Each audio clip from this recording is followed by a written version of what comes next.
मित्रांश academy में आप सभी का स्वागत है।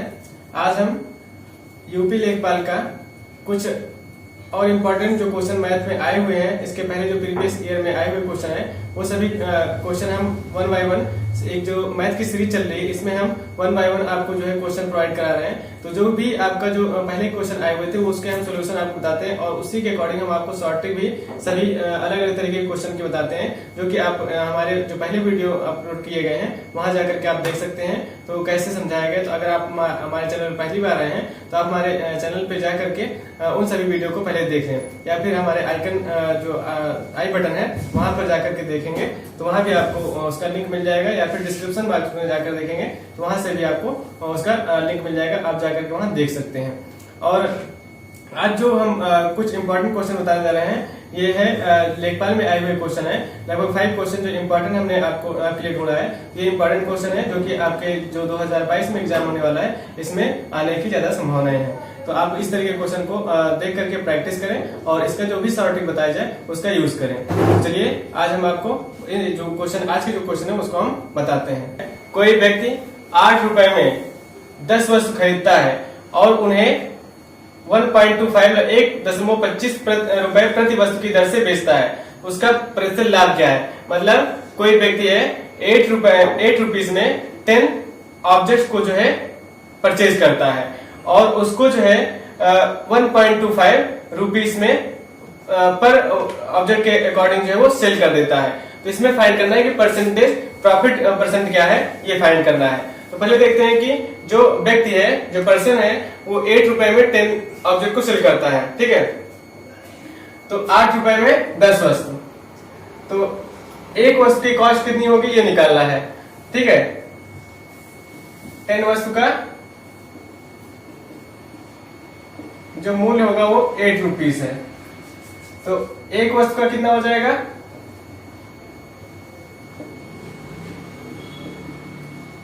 8/10 रुपीज, ठीक है। इसको अगर डिवाइड करके कितना हो जाएगा? 0.8 रुपीज हो जाएगा, ठीक है। मतलब एक वस्तु को जो है 0.8 रुपीज में वो खरीदता है, मतलब 0.8 रुपए में खरीदता है। और सेल कितना करता है? एक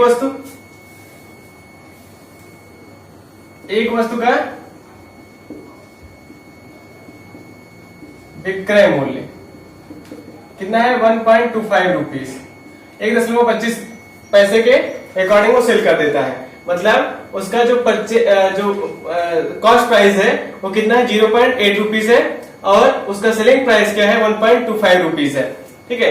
तो प्रॉफिट परसेंट का फार्मूला क्या होता है कि प्रतिशत लाभ, जिसको बोलते हैं, क्या बोलते हैं? प्रतिशत लाभ। क्या होता है?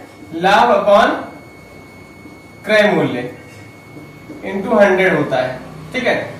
तो जैसे कि परसेंटेज प्रॉफिट परसेंट होता है प्रॉफिट अपॉन सीपी इंटू 100। तो प्रॉफिट कितना हो जाएगा उसको निकालेंगे। प्रॉफिट तो दिया नहीं है तो प्रॉफिट हम फाइंड करेंगे। तो प्रॉफिट का फार्मूला वैसे क्या होता है? लाभ का फार्मूला क्या होता है? SP minus CP.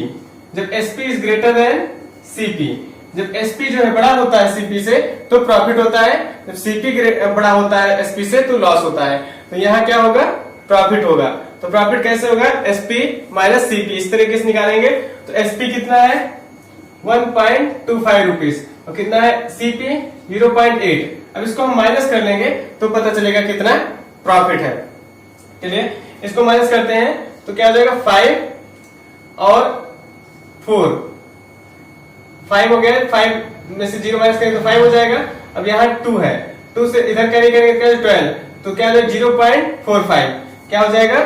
0.45 आ जाएगा इसका रुपीज, 0.45 पैसे इसका प्रॉफिट हो गया। हम कहाँ पुट कर देंगे? इस प्रॉफिट की जगह पे पुट कर देंगे 0.45, और सीपी कितना है?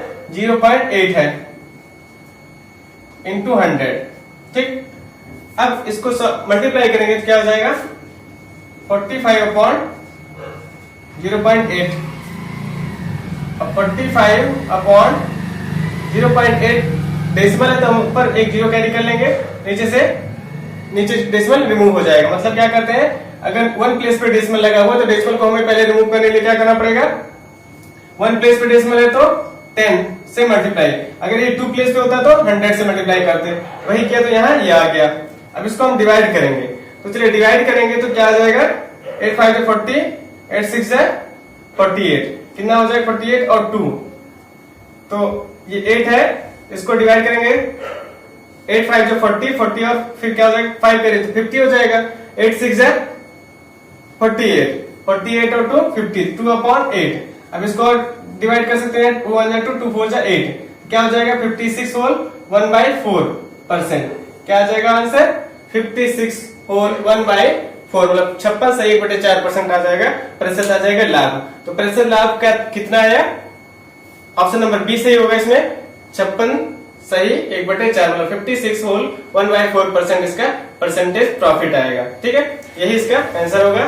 तो आई होप कि आपको अच्छे समझ में आया होगा, और अगर कोई भी प्रॉब्लम होती है तो कमेंट बॉक्स में कमेंट करके पूछ सकते हैं, इससे रिलेटेड और भी आपको क्वेश्चन बताए जा सकते हैं। तो चलिए आगे नेक्स्ट क्वेश्चन पे आते हैं।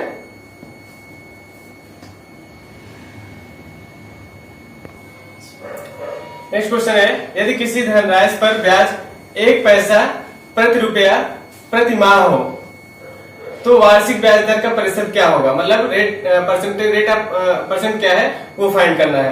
तो मतलब इसे बताया गया है कि कोई जो प्रिंसिपल है उस पर जो इंटरेस्ट है तो वो क्या है 1 पैसा है, मतलब कि 1 पैसा प्रति रुपए, 1 रुपए पर 1 पैसा उसका इंटरेस्ट है। ठीक है, और वो कब है, पर मंथ है। ठीक है, और निकालना क्या है, रेट ऑफ इंटरेस्ट जो निकालना है वो पर ईयर निकालना है। देखिए इसमें जो प्रिंसिपल दे रखा है, प्रिंसिपल मतलब जो मूलधन दे रखा है, वो क्या दे रखा है, वो 100 लेते हैं, क्योंकि 1 रुपए पर 1 पैसा। तो इंटरेस्ट क्या है, मतलब ब्याज जो है वो कितना है, 1 पैसा है। ठीक है, ये 100 पैसा हो गया, 1 रुपया। अब उस पे जो रेट ऑफ इंटरेस्ट है, रेट ऑफ इंटरेस्ट जो है, रेट क्या है, वो 8% पर ईयर है। ठीक है, तो टाइम जो होगा वो भी 1 ईयर होगा, लेकिन जो प्रति माह जो रेट ऑफ इंटरेस्ट है वो पर माह है, क्या दे रखा है 1 पैसा पर मंथ है। तो रेट ऑफ इंटरेस्ट को भी हमें क्या करना पड़ेगा, रेट ऑफ इंटरेस्ट क्या है, पर ईयर निकालना है हमको, इसलिए टाइम को हम क्या करेंगे 1/12 कर देंगे। 1 ईयर होना चाहिए था, यहाँ क्या होगा, रेट ऑफ इंटरेस्ट क्या है 8% पर ईयर, तो टाइम क्या हो जाएगा 1 ईयर हो जाएगा। लेकिन यहाँ क्या है, रेट ऑफ इंटरेस्ट जो है वो क्या आ रहा है, किसके अकॉर्डिंग दिया है, पर मंथ निकल रहा है, 1 पैसा पर मंथ में है। इसका मतलब हम क्या करेंगे, यहाँ जो टाइम है उसको डिवाइड कर देंगे 12 से, तो क्या आ जाएगा, कन्वर्ट हो जाएगा मंथ में। तो वो फार्मूला वही लगाएंगे, SI = P × R × T upon 100। Simple interest कितना है, वहां दे रखा है 1 पैसा, तो हम क्या लिख दिए, 1 पैसा लिख दिए। प्रिंसिपल क्या लेंगे हम, 100 लेंगे, रेट ऑफ इंटरेस्ट R है, और टाइम क्या है, rate of interest per year है, इसलिए टाइम को हमको क्या करना पड़ेगा, ईयर में कन्वर्ट करना पड़ेगा। ठीक है, मंथ में 1/12, 1 क्या हो जाएगा 100 हो जाएगा। इसको और इसको कैंसिल कर देंगे, ये 12 कहा जाएगा, नीचे आ जाएगा, क्योंकि डिनोमिनेटर में कहा जाएगा, नीचे आ जाएगा। तो 100 × R × 1/12 × 100। ठीक है, ऐसे समझ लीजिए, अगर यहाँ ना कैंसिल करें तो हम क्या करें, यहाँ कैंसिल कर देंगे। अब 12 आए तो 12 किससे मल्टीप्लाई हो जाएगा, क्रॉस मल्टीप्लाई हो जाएगा 1 से, तो क्या हो जाएगा 12 1 12, तो R क्या आ जाएगा 12, तो मतलब रेट ऑफ इंटरेस्ट कितना आ जाएगा 12% हो जाएगा। रेट ऑफ इंटरेस्ट कितना आ जाएगा 12%, मतलब 12% पर ईयर आया, यहाँ क्या था पर ईयर, 12% पर ईयर मतलब 12% वार्षिक आ जाएगा इसका। ठीक है, प्रतिशत दर क्या आएगा 12% वार्षिक आएगा। ठीक है, इस तरीके से समझ में, इसमें ऑप्शन नंबर कौन सही होगा, ऑप्शन नंबर बी सही हो जाएगा। ठीक है, तो बी पे टिक लगा लें। चलिए नेक्स्ट क्वेश्चन पे आते हैं। चलिए नेक्स्ट क्वेश्चन है, त्रिभुज ABC में angle A = 90 degree, angle A क्या है 90 डिग्री है, और side A 25 centimetre, side B 7 centimetre है। तो tan B का मान निकालना है, जो क्वेश्चन है इसमें tan B का मान निकालना है। मतलब दे रखा है कि triangle ABC in triangle ABC angle A = 90 degree and side A = 25 centimetre and side B = 7 centimetre. तो find the value of tan b, tan b की वैल्यू फाइंड करनी है। जैसे कि ट्रिग्नोमेट्री में जो tan b का जो ट्रिग्नोमेट्री का जो रेशियो होता है वो क्या होता है, परपेंडिकुलर अपॉन बेस होता है। तो उसी के अकॉर्डिंग निकालना है। तो हमें पहले फिगर बना लेते हैं कि एक ट्रायंगल एबीसी है, इसमें ये भी दे रखा है कि जो ए है वो 90 डिग्री है, बी हम यहां ले लेते हैं, सी यहां ले लेते हैं, चलिए। और उसमें दे रखा है कि जो साइड ए है, मान लीजिए एक क्या है 25 सेंटीमीटर है और बी जो है वो 7 सेंटीमीटर है। ए जो है एंगल ए जो है 90 डिग्री, ये 90 डिग्री है। अब देखें तो जो ए साइड है, मान लो ये हम ले 25 सेंटीमीटर, ये कितना हो जाएगा 7 सेंटीमीटर हो जाएगा, ठीक है। तो बी सी के सामने की, तो जो एंगल ए के सामने की जो साइड है क्या है बी सी, वो कितना हो जाएगा 25 सेंटीमीटर, और बी के सामने की साइड 7 हो गया, ठीक है। तो अब इसको हम फाइंड करेंगे अगर पाइथागोरस थ्योरम से, B C square equal to A B square plus A C square, okay. B C square 25 का स्क्वायर हो जाएगा, ए बी स्क्वायर फाइंड करना है, ए सी स्क्वायर 7 का स्क्वायर हो जाएगा। 625 equal to A B square हो जाएगा, ए बी स्क्वायर फाइंड करना है 49, तो 625 minus 49 equal to A B square. तो इसको माइनस करेंगे तो कितना आ जाएगा 576 हो जाएगा। ए बी की वैल्यू फाइंड करना हो 576 का स्क्वायर रूट निकालना पड़ेगा, क्योंकि इधर स्क्वायर है, तो स्क्वायर हटेगा तो इधर रूट लग जाएगा, ओके। इधर स्क्वायर हटाएंगे तो इधर रूट लगाएंगे, रूट लग गया, इसका स्क्वायर रूट निकालेंगे तो आएगा 24, ये याद होना चाहिए। तो 30 तक स्क्वायर रूट कम से कम स्क्वायर रन होने चाहिए। तो ए बी इक्वल कितना आ जाएगा 24, तो ये साइड कितनी आ गई, अब 24 आ गए। अब देखिए tan b का जो फार्मूला है, tan b का जो रेशियो होता है, मतलब tan का जो होता है परपेंडिकुलर अपॉन बेस होता है। tan b देखकर b तो ये है, एंगल b tan b, तो ये लेंगे ना एंगल, इसके सामने की साइड जो एंगल बोलेंगे, जैसे b बोला तो b के सामने की साइड, c बोलते तो इसके सामने की साइड परपेंडिकुलर होती, लेकिन ये क्या बोला है tan b बोला तो b के सामने की साइड क्या होगी, वो परपेंडिकुलर होगी। तो परपेंडिकुलर कितना हो जाएगा 7, और बेस क्या है, जब ये परपेंडिकुलर हो गया, हाइपोटेन्यूज तो फिक्स ही होती है, और जो बेस हो गया वो 24 हो जाएगा। तो कितना हो जाएगा 7/24 हो जाएगा। तो यही होगा ऑप्शन, मतलब यही आंसर होगा। तो tan b का जो वैल्यू होगी वो आएगी 7/24, तो ऑप्शन नंबर डी सही होगा, ओके। क्या होगा, ऑप्शन नंबर डी सही होगा। चलिए नेक्स्ट क्वेश्चन पे आते हैं। चलिए नेक्स्ट क्वेश्चन है कि 50 प्रेक्षणों के एक समूह का मानक विचलन 8 है, तो यदि प्रत्येक प्रेक्षणों को 2 से गुणा किया जाए तो मानक विचलन का मान होगा। तो देखिए जो 50 प्रेक्षण है उसमें मानक विचलन दे रखा है 8 दे रखा है, ठीक है। मीडियन का दे रखा है 8 दे रखा है, 8 है। तो उसका जो जैसे कि एवरेज होता है, जैसे औसत है, ठीक है, कि किसी चीज का कोई भी नंबर दे रखा है, ठीक है। जैसे मेरे पास 5 नंबर है या 5 ऑब्जर्वेशन है मेरे पास, 5 प्रेक्षण है, उसमें जो है उसका जो एवरेज दे रखा है वो 5 है। अगर हम कहें कि 5 जितने भी ऑब्जर्वेशन सब में 1 1 ऐड कर दिया, उनके जो एवरेज होगा, औसत होगा, उसमें कितना डिफरेंस आ जाएगा। तो जब सभी के ऑब्जर्वेशन में 1 1 ऐड कर दिया तो इसका मतलब हमारा जो एवरेज होगा उसमें वो भी एक बढ़ ही जाएगा। तो कितना हो जाएगा 5 और 1 6 हो जाएगा। उसी तरीके से ये भी है कि 50 प्रेक्षण में जो मानक विचलन दे रखा है वो 8 दे रखा है। कितना दे रखा है, मानक विचलन 8 है। अब इसी तरीके से कहा गया प्रत्येक प्रेक्षण को 2 से, तो सभी जितने ऑब्जर्वेशन है, मान लो ए बी सी ऐसे करके 50 तक होंगे, मतलब 50 ऑब्जर्वेशन है, 50 तक 50 है, ठीक है। तो इसमें मान लीजिए 8 जो है मानक विचलन क्या दे रखा है, 8 दे रखा है, ठीक है। मानक विचलन 8 है। ऑब्जर्वेशन मान लीजिए 50 ऑब्जर्वेशन है, कोई ए बी सी करके, ए बी और सी, इस तरीके से क्या है 50 ऑब्जर्वेशन है, ठीक है। अब 50 ऑब्जर्वेशन है, सब में अगर हम 2 से मल्टीप्लाई कर दें, 2 से मल्टीप्लाई कर दें, तो जो इसका मानक विचलन होगा उसमें भी क्या हो जाएगा 2, सब में डबल 2 से मल्टीप्लाई कर रहे हैं, तो क्या हो रहा है, डबल हो रहा है। तो इसका जो मानक विचलन होगा वो भी डबल हो जाएगा। मतलब कितने हैं, जैसे ए बी सी करके n है, ठीक है। तो अगर हमारे विचलन जो उसका प्रेक्षण जितने भी जो प्रेक्षण दे रखे हैं उसमें किसी से भी हम गुणा कर दें, ठीक है, तो उसमें उसका जो मानक विचलन है उसमें भी उतने से हमें मल्टीप्लाई कर देना पड़ेगा। जैसे कि मानक विचलन 8 है और सभी प्रेक्षण में हम अगर 2 से मल्टीप्लाई कर दे रहे हैं तो मानक विचलन में क्या डिफरेंस आएगा, सब डबल हो रहे हैं तो वो भी डबल हो जाएगा। हमें क्या करना पड़ेगा, 2 into 8 कर देंगे, कितना हो जाएगा 16। तो स्टेप डिविएशन जो ये है 2 8 16 जो ये आएगा मानक विचलन क्या हो जाएगा, वो 16 हो जाएगा। क्यों हो जाएगा, क्योंकि सभी ऑब्जर्वेशन में 2 से मल्टीप्लाई किया गया है तो इसका इस वजह से जो हमारा मानक विचलन है वो भी डबल हो जाएगा। जैसा कि अभी बताया एवरेज हमें निकालना होता है, औसत है, ठीक है, तो औसत में अगर किसी ऑब्जर्वेशन को 5 ऑब्जर्वेशन दे रखे हैं उसमें सभी का जो औसत है वो 5 है और सब में से 1 ऐड कर दे रहे हैं तो क्या हो जाएगा, मेरा जो औसत होगा उसमें भी 1 बढ़ जाएगा। अगर सब में 2 से मल्टीप्लाई कर दे तो हमारा जो औसत होगा वो उसमें भी हमें 2 से मल्टीप्लाई करना पड़ेगा, वो भी दुगना हो जाएगा। उसी तरीके से भी है कि मानक विचलन 8 दे रखा है तो 50 प्रेक्षणों में अगर हम 2 से मल्टीप्लाई कर रहे हैं तो मानक विचलन में भी 2 से मल्टीप्लाई कर देना पड़ेगा, वो भी डबल हो जाएगा, ठीक है। इससे जो है इसका आंसर आएगा 16, तो 16 इसका आंसर होगा, ऑप्शन नंबर बी सही होगा। ओके, चलिए नेक्स्ट क्वेश्चन पे आते हैं।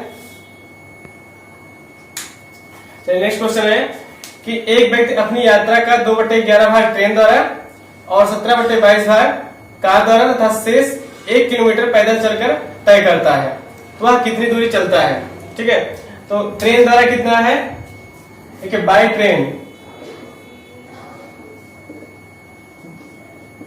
2/11, ठीक है, ट्रेन के द्वारा कितना है 2/11 है और बाय बस है 17/22 17/22, ठीक है, और शेष दूरी जो है, शेष मतलब बची हुई दूरी, रिमेनिंग डिस्टेंस 1 किलोमीटर, मतलब 1 किलोमीटर है, ठीक है, 1 किलोमीटर है। तो अब इसमें हमें निकालना है कि वो कितनी दूर चलता है, ठीक है। तो कितनी दूर चलता है हमको ये निकालना है, मतलब कि टोटल डिस्टेंस क्या है वो फाइंड करना है हमको। तो टोटल डिस्टेंस क्या है उसको फाइंड करना है। तो मान लीजिए टोटल डिस्टेंस हमारे पास 1 डिस्टेंस, देखिए 1 किलोमीटर तो दे रखा है, इसलिए हम टोटल डिस्टेंस को हम क्या ले लेते हैं, टोटल डिस्टेंस को सपोज कर लेते हैं x, ठीक है। तो इस पूरे डिस्टेंस का ये 2/11 है और पूरे डिस्टेंस का ये 17/22 है। तो चलिए इसको भी हटा देते हैं हम। अगर हम यहाँ दोनों का डिनोमिनेटर देखें तो क्या है, अलग अलग है। हम इसमें आसानी से दोनों का डिनोमिनेटर सेम कर सकते हैं, इसका 22 तो इसका भी 22 कर सकते हैं। कैसे, 2 से मल्टीप्लाई करके, ऊपर नीचे हमने मल्टीप्लाई करते कितना हो जाएगा 4/22 हो गया। इसका मतलब हम सपोज कर लिए कि इसकी पूरी लेंथ कितनी हो जाएगी 22 हो जाएगी, ठीक है, पूरी डिस्टेंस। अब मान लीजिए या फिर x लेकर के चलते हैं, टोटल डिस्टेंस मान लीजिए वो x ले लिया, ठीक है। तो x का पूरी डिस्टेंस है हम बाय ट्रेन और बाय बस दोनों के द्वारा चला, उसको मैंने माइनस कर दिया, तो बाकी कितना जो शेष बचा वो 1 किलोमीटर किससे जा रहा है, रिमेनिंग डिस्टेंस जो है वो पैदल जाता है। तो हम क्या करेंगे 4/22 प्लस 17/22 x ऐड कर लेते हैं इसको, इक्वल टू 1 क्यों रख दिया, 1 किलोमीटर पैदल, मतलब पूरी डिस्टेंस थी उसमें ट्रेन और बस के द्वारा चला, जो बची तो इनके द्वारा चलने के बाद पूरे में से माइनस करने पे जो बचा वो 1 किलोमीटर पैदल चला, तो मैंने इसके इक्वल रख दिया। तो x माइनस इसको ऐड करने पे 17 और 4 कितना हो जाएगा 21 हो जाएगा, 17 और 4 17 और 4 21, क्या हो जाएगा ये। अब इसको इधर मल्टीप्लाई करेंगे, क्या हो जाएगा 22, तो इसको मल्टीप्लाई करेंगे फिर इससे माइनस करेंगे, डायरेक्ट ऐसे माइनस नहीं कर देंगे, इसको इससे पहले मल्टीप्लाई करेंगे ऐसे, क्या आ जाएगा 22x आएगा, फिर 21x आएगा अपॉन 22 इक्वल टू 1। अब इसको माइनस करेंगे क्या हो जाएगा x इक्वल टू 22 हो जाएगा, ओके, x इक्वल टू क्या हो जाएगा 22। तो जो टोटल डिस्टेंस है वो कितने किलोमीटर आ गई 22 किलोमीटर आ गया, ठीक है। इस तरीके से हम फाइंड कर सकते हैं। और इसमें जो देखा है मैंने 4/22 और 17/22 दे रखा था, ठीक है, 22 का 17 पार्ट और 22 टोटल डिस्टेंस 22 का 4 पार्ट्स, ठीक है, दोनों का सेम हुआ, इधर 22 इधर 22। अगर हम यहां से भी इसको भी नहीं सॉल्व करें तब भी हम सॉल्व कर सकते हैं। कैसे, अब देखिए ये भी 22 का 4 पार्ट चला 22 का 4 पार्ट 17 पार्ट बाय बस, 22 का 4 पार्ट ट्रेन, तो टोटल बाय ट्रेन और बस कितना कितना चला 17 4 21, ठीक है, कितना आया 21 बाय 22 आया, ठीक है। 21 का 21 पार्ट्स किसके द्वारा चला गया, बाय ट्रेन और बाय बस, और बाकी कितना बचा एक, जो कि यहाँ दे रखा है। इससे मुझे पता चलेगा एक आया नहीं आया, एक बचा हुआ है, तो इसका और जो एक बचा हुआ किसके द्वारा, पैदल, जो कि बताया जा चुका है। इसका मतलब मेरा ये जो नीचे जो बेस है, जो टोटल डिस्टेंस यही होगा, निकल करके 22 आएगा, ठीक है। इसलिए इस तरीके से भी हम फाइंड कर सकते हैं, जब हमें इस पूरे को सॉल्व करने की जरूरत नहीं पड़ेगी, वैसे भी हम कर सकते हैं, ठीक है। दोनों मेथड से हम कोई भी जो भी सूटेबल लगे हम उसको उस तरीके से हम इसको सॉल्व कर सकते हैं। इसमें ऑप्शन नंबर डी सही होगा, 22 किलोमीटर बाय। नेक्स्ट क्वेश्चन है, किसी काम में एक पुरुष एक महिला से दुगना तेज है और एक महिला एक लड़के से दुगना तेज है। यदि वे सभी मतलब ये वे जो पुरुष महिला और लड़के तीनों जो है मिलकर के एक काम को 4 दिनों में पूरा कर लेते हैं, एक लड़का अकेले उस काम को कितने दिनों में पूरा करेगा, ये निकालना है इसमें। तो एक लड़का कितने दिनों में निकालेगा, तो देखिए पहले हम रेशियो निकाल लेते हैं। मेन और वुमेन का जो रेशियो है 2:1 है, और वुमेन और बॉयज का जो रेशियो है वो है 2:1 है। तो अगर मेन वुमेन और बॉयज दोनों का अगर देखें तो मेन वुमेन और बॉयज, इसको निकाल के बताया ना, इस तरीके दो इक्वेशन दो अगर रेशियो दे रखा हो, दोनों के बीच का रेशियो हम कैसे निकालते हैं। देखिए 3 मेंबर है, 1 2 3 मेंबर है, तो दो का अलग अलग रेशियो दे रखा है, तीनों का एक साथ रेशियो निकालना हो तो हम कैसे निकालेंगे, इस तरीके से निकालेंगे। मेन और वुमेन का 2:1 और वुमेन और मेन बॉयज का 2:1, इसको इससे मल्टीप्लाई, इसको इससे मल्टीप्लाई और इसको इससे मल्टीप्लाई, इसको मल्टीप्लाई करके लिखेंगे 1, इसको करके यहाँ लिखेंगे 2 2 जा 4 हो जाएगा, ठीक है। तो मेन वुमेन और बॉयज का रेशियो कितना हो जाएगा, मेन वुमेन बॉयज का रेशियो 4:2:1 हो जाएगा। तो रेशियो ऑफ वर्क मतलब तीनों के काम का रेशियो कितना हो जाएगा, ratio of work men to women to boys equal to क्या हो जाएगा, इसी के जैसे अपोजिट हो जाएगा, 1:2:4 हो जाएगा, ठीक है।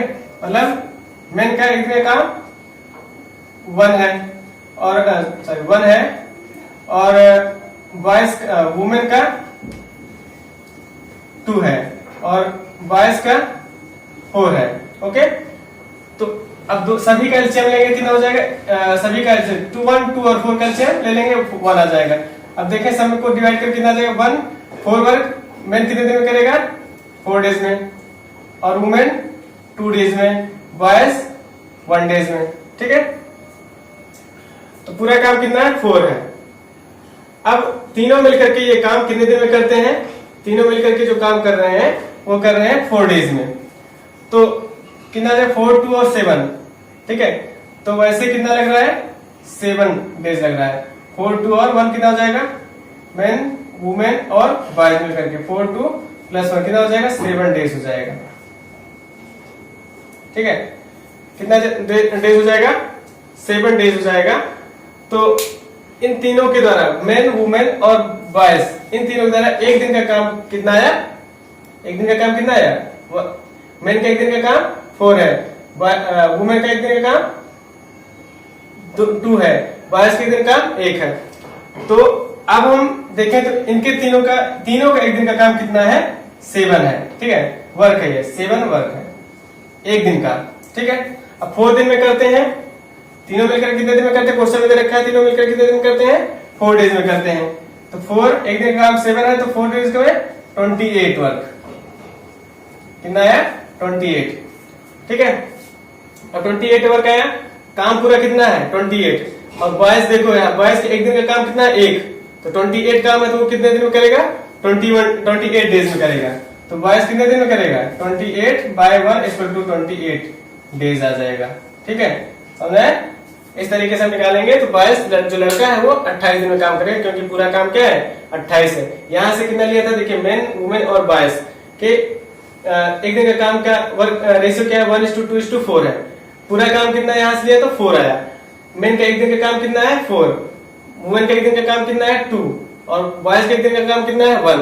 तीनों मिलकर के एक दिन में कितना काम करते हैं 7, तो अब बताया कि तीनों उस पूरे काम को 4 दिन में करते हैं। एक दिन का काम 7 था तो 4 दिन का 28, मतलब कि इसका मतलब 28 वर्क पूरा था। भाई पूरा वर्क फाइंड हो गया। अब ये निकालेंगे कि 22 का कितने दिन में कर लेगा उस पूरे 28 काम को। तो 22 का एक दिन का काम 1 था तो 28 काम को कितने दिन में करेगा, 28 डेज में करेगा। ठीक है, ये 22 का आ जाएगा, 28 वर्क आ जाएगा और इसका ऑप्शन नंबर ए सही होगा। ठीक है, इसमें ऑप्शन नंबर ए सही होगा, टिक लगा लें। ये जो है कुछ यूपी लेखपाल से रिलेटेड इंपॉर्टेंट क्वेश्चन थे जो कि आपको एग्जाम में देखने को जरूर मिलेंगे। इस तरीके के आप जो भी क्वेश्चन हो इससे रिलेटेड वो आप प्रैक्टिस करते रहें और हम इस तरीके से जो प्रीवियस ईयर के क्वेश्चन और जो भी इंपॉर्टेंट क्वेश्चन हो वो हम आप तक पहुंचाते रहेंगे। और इसी तरीके से हमारे वीडियो को देखते रहें और हमारे जो चैनल है उसको अगर आपने सब्सक्राइब नहीं किया है तो सब्सक्राइब जरूर कर दें और आपके जो भी जानने वाले लोग हैं उनको हमारे वीडियो को